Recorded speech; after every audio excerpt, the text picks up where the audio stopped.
One of the most important things that Dan Lanning, Will Stein, and this Oregon coaching staff is going to have to focus on in the spring is managing Bo Nix's reps.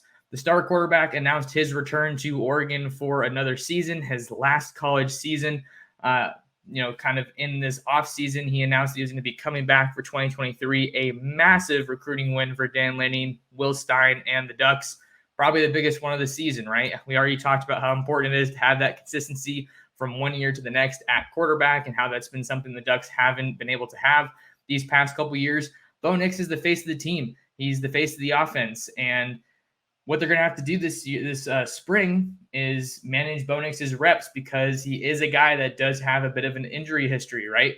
We know that in the 2021 season, before he got to Oregon, his last season at Auburn, he suffered a season-ending ankle injury.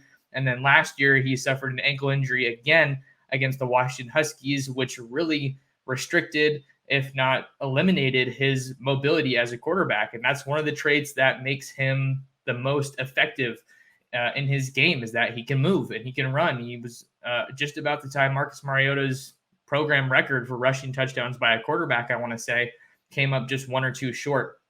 But Dan Lanning said that the team plans to be, quote, conscientious with Bo Nix's reps.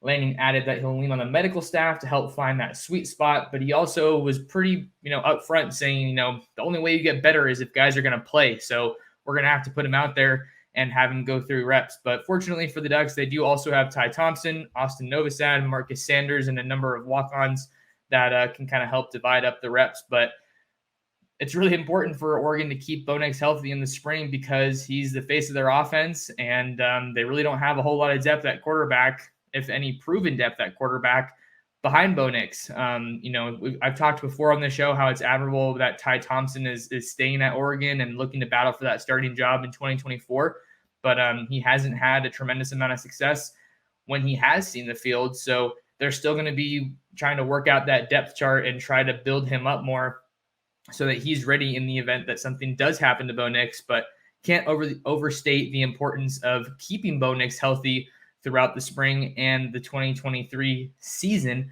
for Oregon. This is obviously the first season with Will Stein as the new offensive coordinator and quarterbacks coach after he comes over from San Antonio. But I think it's got to be a comfortable spot for Bo Nix. He's familiar with a lot of the receivers that he's playing with. You got a really, really new look offensive line, but you have some veterans coming back in Jackson Powers Johnson, Stephen Jones, Marcus Harper II, and then some new guys in Junior Angelau and Ajani Cornelius, to name a few. Josh Connerly also coming back. We're going to talk about him later in this show. So it's a good situation for Bo Nix, without a doubt. I think all the pieces are there for him to have a successful 2023 season. But we know how important it's going to be for him to stay healthy so that the Ducks can get the most out of him and really try to recapture some of that fire and some of that amazing production that made Bo Nix so tremendously successful in 2022.